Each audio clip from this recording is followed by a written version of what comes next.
ರೂಮ್ನಲ್ಲಿರೋ ಎಲ್ಲ ಬಾಗಿಲುಗಳಿಗೂ ಒಳಗಡೆಯಿಂದ ಗಟ್ಟಿಯಾಗಿ ಚಿಲಕ ಹಾಕಲಾಗಿತ್ತು. ಒಂದು ಚೂರು ಕೂಡ ಗಾಳಿ ಒಳಗೆ ಬರೋಕ್ಕೆ ಜಾಗ ಇರಲಿಲ್ಲ. ಅಂಥ ಕತ್ತಲು ಕೋಣೆಯಲ್ಲಿ ಮಧ್ಯರಾತ್ರಿ ದಿಢೀರಂತ ಒಂದು ಚಿಕ್ಕ ಮಗು ಪ್ರತ್ಯಕ್ಷ ಆಯಿತು.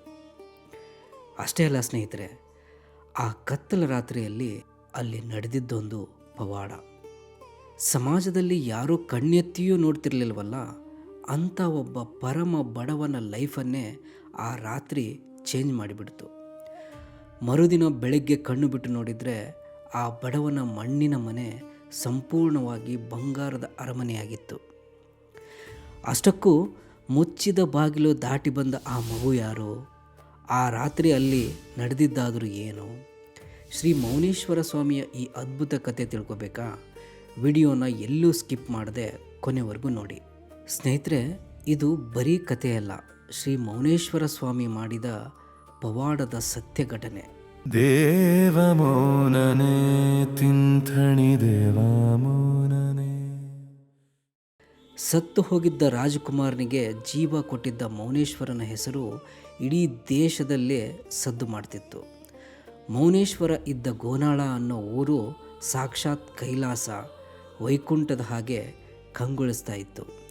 ಇಂಥ ಮಗನನ್ನು ಪಡೆದ ಶೇಷಮ್ಮ ಮತ್ತು ಶೇಷಣ್ಣನವರ ಖುಷಿಗಂತೂ ಎಲ್ಲೇ ಇರಲಿಲ್ಲ. ಅದೇ ಊರಲ್ಲಿ ಪರ್ವತಪ್ಪ ಮತ್ತು ಮೇನಕಾದೇವಿ ಅನ್ನೋ ದಂಪತಿಗಳಿದ್ದರು. ಅವರಿಗೆ ದೇವರೆಂದರೆ ಅಪಾರ ಭಕ್ತಿ, ಆದರೆ ಬಡತನ ಮಾತ್ರ ಬೆನ್ನು ಬಿದ್ದಿತ್ತು. ಎಷ್ಟು ಕಷ್ಟ ಅಂದರೆ ವಾರದಲ್ಲಿ 2 ದಿನ ಉಪವಾಸನೆ ಇರಬೇಕಾಗ್ತಿತ್ತು. ಕೈಯಲ್ಲಿ ದುಡ್ಡಿಲ್ಲದವರನ್ನು ಈ ಪ್ರಪಂಚ ಹೇಗೆ ನೋಡುತ್ತೋ ಹಾಗೆ ಇವರಿಗೂ ಊರಲ್ಲಿ ಯಾವ ಗೌರವನೂ ಸಿಗ್ತಿರಲಿಲ್ಲ. ನೆಂಟರಂತೂ ಹತ್ತಿರಕ್ಕೂ ಬರ್ತಿರಲಿಲ್ಲ. ಆದರೆ ಎಷ್ಟೇ ಬಡತನ ಇದ್ದರೂ ಅವರ ಮನಸ್ಸು ಮಾತ್ರ ತುಂಬ ದೊಡ್ಡದಿತ್ತು. ಮೌನೇಶ್ವರ ಅಂತಂದರೆ ಅವರಿಗೆ ಜೀವ. ತಮ್ಮ ಹತ್ತಿರ ಇದ್ದ ಅಲ್ಪ ಸ್ವಲ್ಪ ಊಟದಲ್ಲೇ ಮೌನೇಶನಿಗೆ ಖುಷಿಯಿಂದ ಉಣಿಸಿ ತೃಪ್ತಿ ಪಡ್ತಿದ್ರು. ಸ್ನೇಹಿತರೆ, ಒಂದು ರಾತ್ರಿ ತೀವ್ರವಾದ ಹಸಿವಿನಿಂದ ಪರ್ವತಪ್ಪನಿಗೆ ನಿದ್ರೆನೇ ಬರ್ತಿರಲ್ಲ. ಬಡತನದ ನೆನಪಿನಲ್ಲಿ ಕೋಣೆಯಲ್ಲಿ ಕುಳಿತಿದ್ದಾಗ ಇದ್ದಕ್ಕಿದ್ದಂತೆ ಬಾಲಕ ಮೌನೇಶ್ವರ ಅಲ್ಲಿಗೆ ಬರ್ತಾನೆ. ಮೌನೇಶ ಪರ್ವತಪ್ಪನ ಹತ್ತಿರ ಬಂದು, ತಾತ, ನನಗೆ ತುಂಬ ಹಸಿವಾಗ್ತಿದೆ, ಅಜ್ಜಿನ ಎಬ್ಬಿಸಿ ಬಿಸಿ ಬಿಸಿ ಹೋಳಿಗೆ ಮತ್ತು ತುಪ್ಪ ಮಾಡಿಸಿಕೊಡು ಅಂತ ಮುದ್ದಾಗಿ ಕೇಳ್ತಾನೆ. ಅದನ್ನು ಕೇಳಿ ಪರ್ವತಪ್ಪನ ಕಣ್ಣಲ್ಲಿ ನೀರು ಬರುತ್ತೆ. ಮಗುವನ್ನು ಅಪ್ಕೊಂಡು, ಅಯ್ಯೋ ಕಂದ, ನಾವೇ ಇವತ್ತು ಹಸಿವಿನಿಂದ ಮಲಗಿದ್ದೀವಪ್ಪ, ನಿನಗೆಲ್ಲಿಂದ ಹೋಳಿಗೆ ತರಲಿ?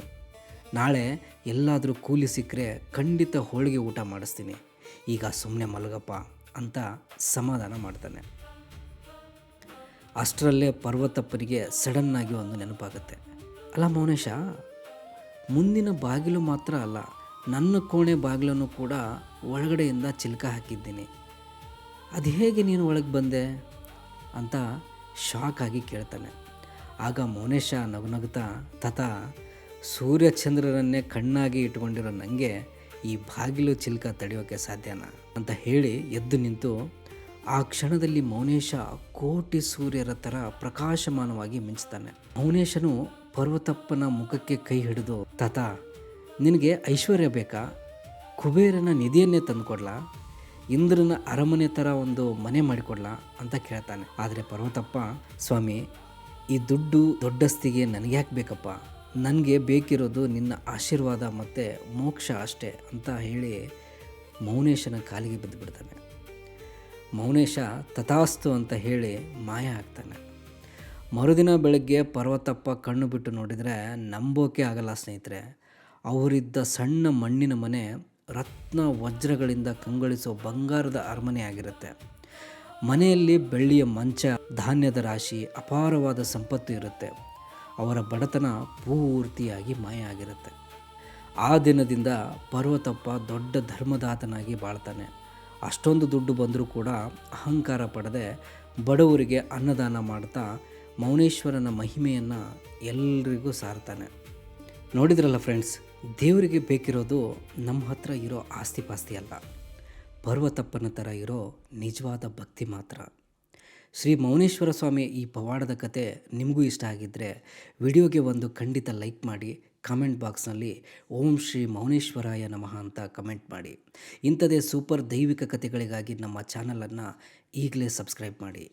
ನಮಸ್ಕಾರ.